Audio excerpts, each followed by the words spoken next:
Женшенът. Сигурно сте чували за него. От хилядолетия е в центъра на традиционната азиатска медицина. Възхваляване като корен, който, видите ли, възстановява жизнената енергия. Обаче какво става, когато тази древна легенда се сблъска с съвременния микроскоп? Хайде да разберем. Ето го и основният въпрос, нали? Какво всъщност се крие зад тази легенда? Дали говорим просто за фолклор, за някакви бабени деветини, или пък за нещо, което съвременната медицина може да потвърди и дори да използва? Нека да видим какво казват доказателствата. Добре, ето как ще подходим. Първо, ще разнищим откъде идва тази негова легендарна репутация. После се потапяме в конкретните доказателства, как точно се бори с умората, как стимулира мозъка, как подпомага кръвообращението. Ще видим и какви са му биологичните механизми и накрая финалната присъда на науката. И така, да започнем от начало. Защо изобщо този корен е наричан вселекуващ? Оказва се, че цялата легенда се корени в неговия наистина изключителен химичен състав. Всичко се свежда до ето тези молекули – гинзенозидите. Те са, така да се каже, главните действащи лица. Това са активните съставки, химическите двигатели, които дават на женшена неговите уникални свойства. Науката е идентифицирала над 30 различни вида и всеки от тях има потенциално различно действие в тялото. Сега, тук има нещо много важно, което трябва да се знае. Не всеки женшен е еднакъв. Изобщо, азиатският и американският видове имат различно съотношение на активни съставки. Азиатският, и тук трябва да обърнем специално внимание на обработения до корейски червен женшен, се смята за много по-стимулиращ и по-мощен. А защо? Защото процесът на обработка концентрира определени видове гинзенозиди, които направо засилват енергийните му ефекти. Добре, стига с теорията. Хайде да преминем към едно от най-известните му приложения – борбата с умората. Какво всъщност показват данните от клиничните проучвания? Данните са доста убедителни, бих казал. Един метаанализ от 2021 година, който комбинира резултати от много проучвания, открива ясен и статистически значим ефект.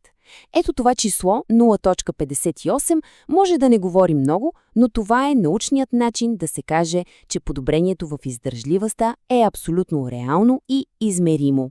Казано по-просто, хората, които приемат женшен, се представят по-добре.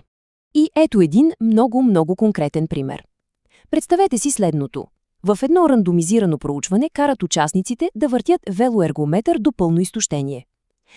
Групата, която приемала пречистен гинзенозид RG1, успяла да издържи средно с 6,5 минути повече. Това е увеличение с цели 20%. Мисля, че това илюстрира блестящо реалния ефект върху физическото представяне. Добре, ама как става цялата тази работа? Какъв е механизма? Предклиничните проучвания разкриват няколко неща. Първо, женшенът помага на тялото да управлява енергийните си запаси много по-ефективно. Говорим, например, за чернодробния гликоген. Второ, забавя натрупването на онези вещества като млечната киселина, които причиняват умора в мускулите. И на всичкото отгоре защитава клетките от оксидативен стрес по време на натоварване. Но почакайте, ефектите не спират до мускулите. Те се простират от тялото директно към ума. Женшенът има сериозна репутация и на средство за подобряване на паметта и концентрацията. И тук не говорим за някакви предположения. Тази репутация е подкрепена от най-високото ниво на научна сигурност. Един систематичен преглед на 8 клинични проучвания стига до заключението, че има, и тук цитирам, силни доказателства за способността на женшена да подобрява психомоторната функция. А това какво означава? По-бързи реакции и по-добра точност при изпълнение на задачи. Проучванията върху животни ни дават доста добра представа защо се случва това. Изглежда, че гинзенозидите директно модулират ключови невротрансмитери в мозъка. Представете си го така. Те увеличават нивата на ацетилхолин и допамин. Това са веществата, свързани с памет, фокус, мотивация. И в същото време намаляват нивата на серотонин и гама, които пък имат по-успокояващ ефект. Тук обаче трябва да сме много ясни и да добавим един важен нюанс. Въпреки че женшенът подобрява когнитивната функция при здрави хора, ролята му при лечението на невродегенеративни заболявания като Алцхаймер все още остава неясна. Както посочва и този преглед, доказателствата за сега са неубедителни. Нужни са още много, много изследвания. Добре, говорихме за енергия, говорихме за ум. Но женшенът се свързва и със здравето на сърцето и кръвоносните съдове. Нека да видим какви са доказателствата и в тази област. Ето този мета-анализ е наистина ключов. Той обобщава данни от многобройни клинични изпитвания и стига до много важно заключение. Женшенът подобрява функцията на ендотела. Това е, най-просто казано, вътрешния слой на кръвоносните съдове. И не само това. Той намалява артериалната ригидност, а това означава, че артериите стават по-гъвкави и по-здрави. Добре, тези графики може да изглеждат малко сложни, но нека да ги обясним. Първо, кръвоносните съдове се отпускат по-лесно. Това подобрява кръвообращението. Второ, артериите стават по-малко сковани, което е супер знак за по-здрава сърдечно-съдова система. И трето, тялото започва да произвежда повече азотен оксид. Това е ключова молекула, която помага на съдовете да се разширяват и да поддържат здравословно кръвно налягане. И тук нещата са тясно свързани, защото съдовото здраве върви ръка за ръка с метаболизма. И в тази област науката е направо категорична. Имаме множество систематични прегледи, които потвърждават със силни доказателства, че женшенът и американският, и азиатският подобрява контрола на кръвната захар. Той може да понижи нивата на глюкоза след хранене. И това важи както при здрави хора, така и при хора с диабет тип 2. Добре, видяхме ефектите, видяхме какво прави. Сега е време да обобщим как по дяволите женшенът постига всичко това на биологично ниво. Тази таблица всъщност обобщава всичко. Женшенът действа на толкова много нива.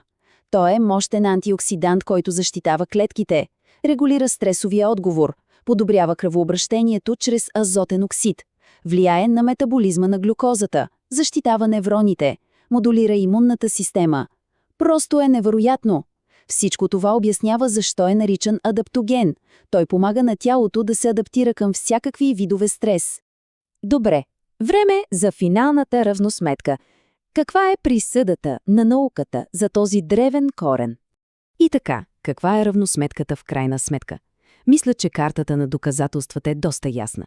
От една страна имаме силна, ама наистина силна научна подкрепа за ефектите на женшена върху кръвната захар, когнитивните функции, съдовото здраве и, разбира се, борбата с умората. От друга страна, за ролята му при Алцхеймер, както и за стандартизираните дози, науката все още търси отговори. И нещо, което е изключително важно – безопасността. Систематичните прегледи показват, че женшенът като цяло се понася добре. В контролираните клинични изпитвания се съобщава за много ниска честота на странични ефекти, което го прави сравнително безопасна добавка за повечето хора. Изглежда, че науката потвърждава много от традиционните употреби на женшена. Тя превръща древната легенда в нещо съвсем реално, в съвременни, основани на доказателства възможности.